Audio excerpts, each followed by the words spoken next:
My fiance laughed at the prenup and said, "You either marry me as is or not at all."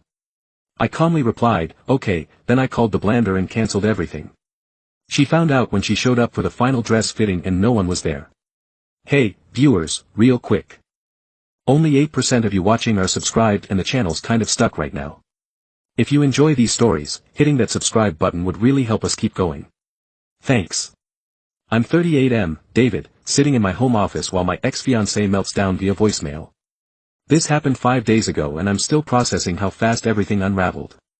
Monday afternoon I was reviewing contracts when my lawyer, Jennifer, called David. The prenup is ready for signatures, clean, straightforward, protects your business, assets and the house.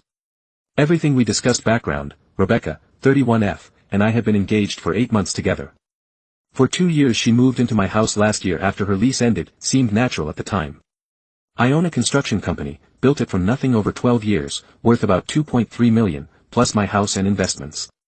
The prenup was standard stuff. My business stays mine.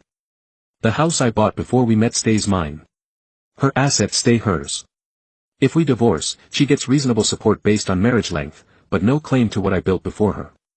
Fair and logical. Thanks, Jennifer, I'll bring Rebecca by tomorrow to review it. That evening I made dinner salmon. Her favorite poured wine kept things relaxed, Rebecca. Jennifer finished the prenup. We can review it tomorrow and sign if everything looks good.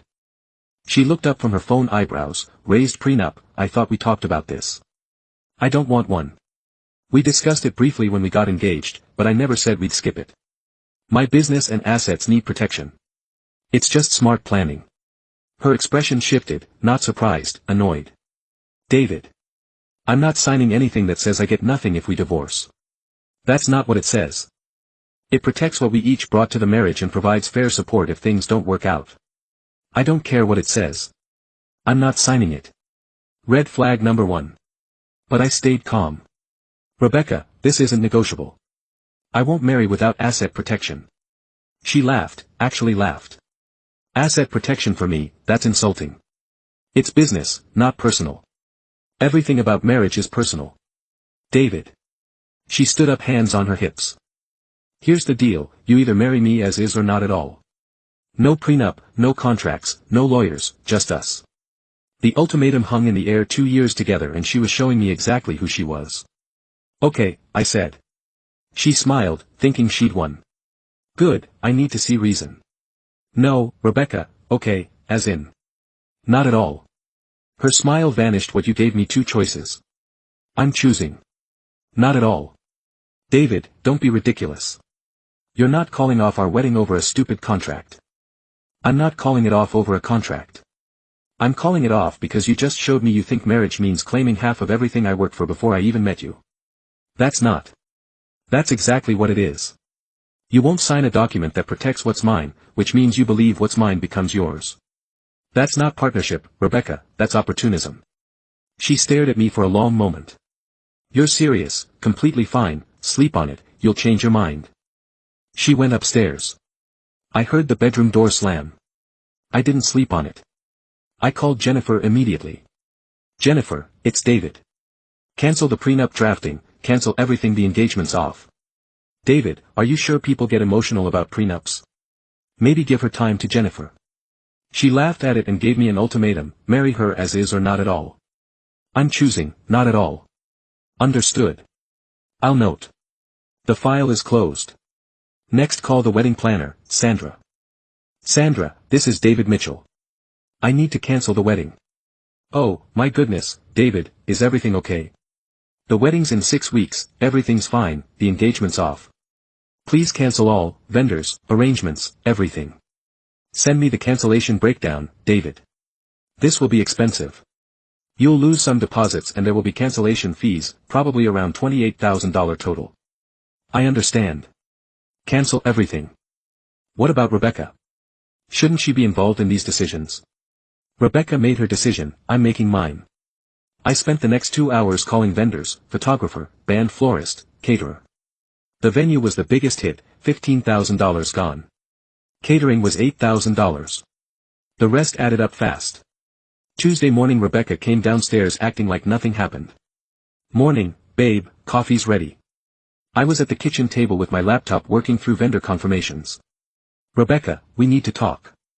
If this is about last night, I forgive you. The prenup thing was hurtful, but we can move past it. There's nothing to move past. The wedding's cancelled. She froze. Coffee mug halfway to her lips.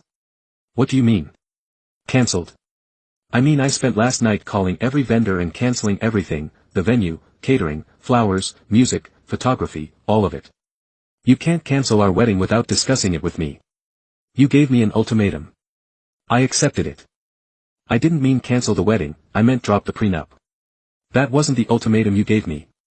You said, marry you as is or not at all. I chose, not at all.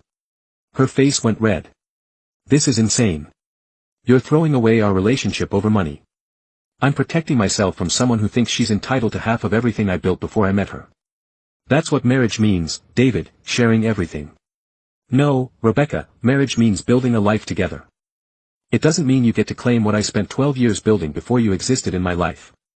She started crying real tears, but I didn't budge. Where am I supposed to go? This is my home too. This is my house. Rebecca, your name isn't on anything. You can stay through the weekend to find a place, but this engagement is over. You can't just kick me out. I'm not kicking you out, I'm ending our engagement. You're welcome to stay a few days while you figure things out, but we're not playing house anymore. She stormed upstairs, slammed the door, started making phone calls. I heard her crying, ranting to someone, about me being unreasonable. Friday was quiet. Rebecca barely spoke to me, just shot dirty looks and made snide comments. Saturday she left early, said she was going dress shopping with her sister. I didn't correct her that there was no dress to shop for. Sunday evening my phone started ringing, unknown number. David, this is Michelle, Rebecca's sister. What the hell is wrong with you? Hello, Michelle. What can I do for you? Rebecca showed up to her dress fitting today and no one was there. The bridal shop said the appointment was cancelled. She's hysterical. The wedding's cancelled, Michelle. I told Rebecca that Tuesday morning. You can't just cancel someone's wedding. I can cancel my wedding, which is what I did. Do you have any idea how humiliating this was for her? Standing outside the dress shop like an idiot. Rebecca knew the wedding was cancelled. If she chose not to believe it, that's her decision. She thought you were bluffing. I don't bluff, Michelle. You're destroying her. She's been planning this wedding for months. She destroyed it herself when she refused the prenup and gave me an ultimatum over a stupid contract. You're willing to throw away 2 years for a piece of paper. I'm willing to protect 12 years of work from someone who thinks marriage means claiming what she didn't earn. Michelle hung up on me. An hour later, Rebecca came home sobbing. The dress shop was closed. There was no appointment.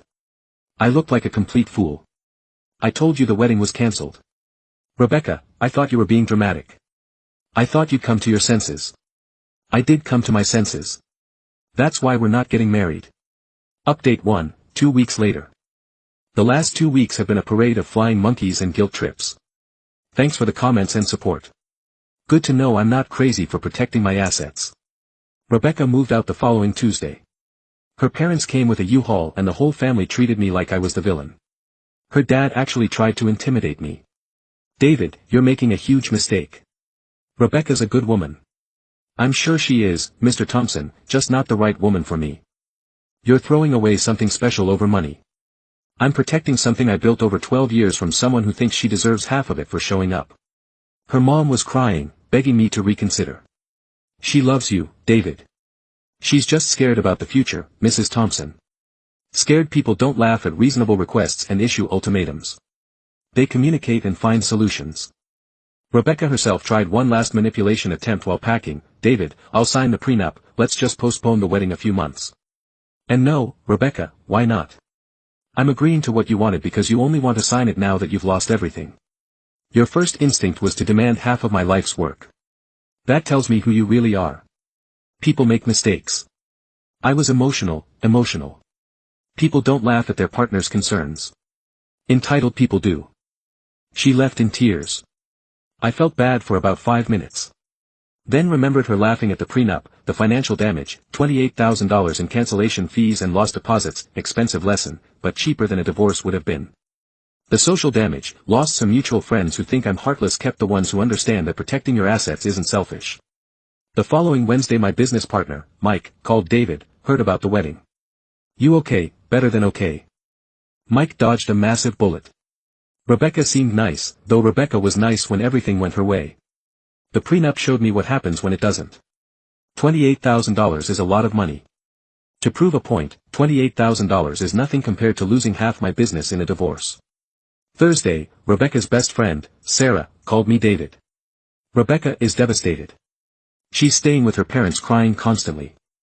I'm sorry she's upset, Sarah, but this was her choice, her choice. You cancelled her wedding after she refused to sign a prenup and told me to marry her as is or not at all. That prenup was insulting. She felt like you didn't trust her. Trust isn't the issue, Sarah, smart business practices are. I don't trust anyone with my financial future. That's why I have insurance contracts and lawyers. Marriage isn't a business transaction. Parts of it are, Sarah, the parts that involve money, property and legal obligations. Rebecca wanted all the benefits with none of the protection. The best part of this whole mess, my sleep improved immediately. No more subtle anxiety about Rebecca's comments about our money when talking about my business profits. No more wondering why she seemed so interested in my financial statements. Update 2, 1 month later, just when I thought the drama was over, Rebecca managed to surprise me one more time. Last week I got a call from my bank's fraud department. Mr. Mitchell, this is Janet from First National. We need to discuss some unusual activity on your accounts. What kind of activity? Someone attempted to add an authorized user to your business checking account 3 weeks ago. The request was submitted online with your login credentials, but our security system flagged it because the IP address was different from your usual location. My blood went cold. Who was the authorized user? Rebecca Thompson. The system shows she had account access for approximately 6 hours before our fraud detection locked the account 3 weeks ago. Rebecca was still living in my house 3 weeks ago, Janet. What could she have accessed in 6 hours? Account balances, transaction history, and she attempted to transfer $15,000 to an external account. The transfer was blocked by our large transaction hold, which requires phone verification. She tried to steal $15,000 from my business account. It appears so we need you to come in immediately to secure your accounts and file a report. I was at the bank within an hour. Janet walked me through Rebecca's access logs. She logged in at 2:17 a.m. on the Tuesday before you called off the engagement, spent 4 hours downloading statements and transaction histories, then attempted the transfer at 6:23 a.m. the Tuesday before. That was the night after our prenup conversation. While I was sleeping, Rebecca was upstairs trying to steal from my business. Mr. Mitchell, this is wire fraud, federal crime. You need to file a police report. I called Jennifer immediately. Jennifer, I need you to meet me at the police station. Rebecca attempted to steal $15,000 from my business account. David, that's a felony. Are you sure you want to pursue this? She tried to rob me while living in my house. Jennifer, yes, I'm sure. The police report took 2 hours. Detective Williams was thorough. Mr. Mitchell, do you have any idea how she obtained your login credentials? She lived with me. I sometimes worked from home, might have typed passwords while she was around. She's tech-savvy, works in social media marketing. The attempted wire transfer suggests premeditation. This was an impulse. She planned it, detective. What happens now? We investigate. If the evidence supports charges, we'll issue a warrant. Friday I changed every password, closed old accounts, opened new ones. The bank's cybersecurity team walked me through additional protections. Saturday, Rebecca called me first time since she moved out. David, I heard you went to the police. Hello, Rebecca, how did you hear that? My friend works at the bank. She said there was some mix-up with our accounts. Even now she couldn't help herself. There's no mix-up, Rebecca. You attempted to steal $15,000 from my business. That's not what happened. I was just checking to see if you've been hiding money from me by trying to transfer it to yourself. I wasn't going to keep it. I was proving a point. What point exactly? That you don't trust me. You were so worried about a prenup, but you were hiding assets. Rebecca, it's my business account. Of course I didn't give you access to it. If we were really partners, you would have. We were engaged, not business partners, and now we're nothing. She hung up Sunday. Her father called David. This police business needs to stop. Hello, Mr. Thompson, Rebecca made a mistake accessing your account, but she didn't steal anything.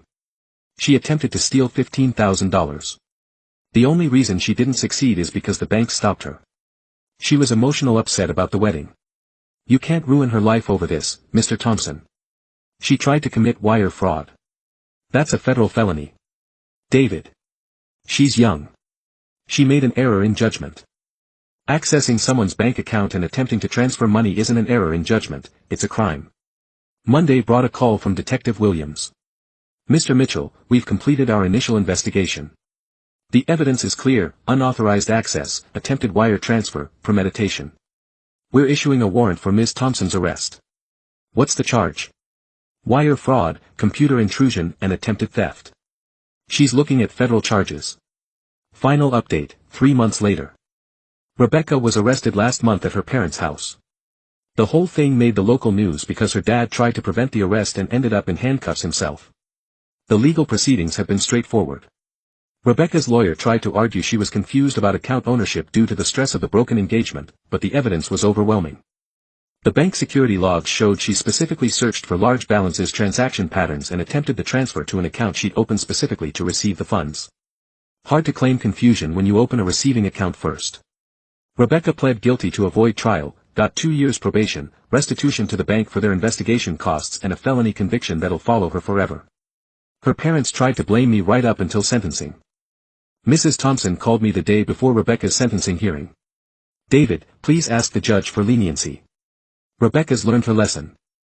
Mrs. Thompson, I'm not the prosecutor, this is a federal case. Now you could tell them she's not really a criminal. She committed wire fraud, Mrs. Thompson. That makes her a criminal by definition. This is destroying our family. Rebecca destroyed your family when she decided to commit felonies. The financial impact has been minimal. The bank covered all security upgrades and monitoring services.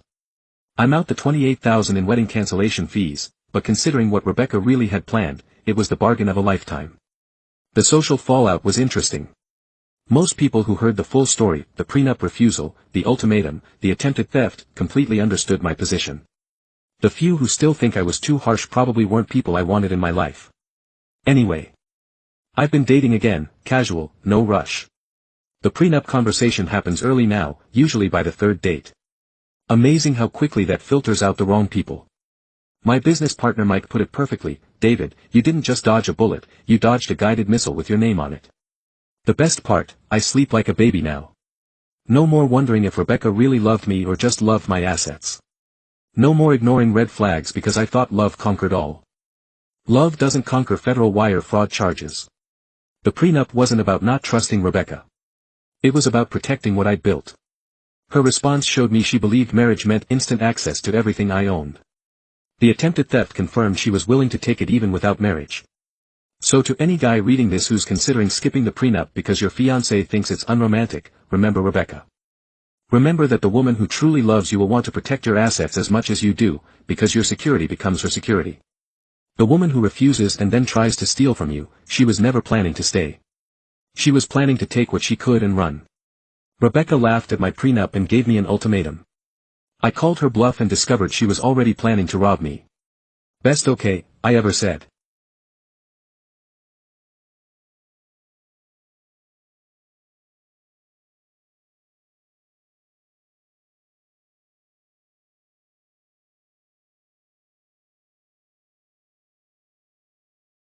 When I got into Superstar, I was like, this is an opportunity. We sang Heaven on Your Mind, the Jesus Christ Superstar thing, because it's the easiest thing. And it just sounded incredible when, 35 people singing at the same time. When you're right there, it was like spine chilling. And there was this guy next to me, and he had this big afro, and his voice just cut through everything. And I thought, wow, what a voice he's got. And he was a tenor, and I'm a baritone. And I had to turn around to him and I said, wow, you've got a great voice, And he said, oh, thanks. I introduced myself. I said, my name's Graham Russell. And he said, oh, nice to meet you. I'm Russell Hitchcock.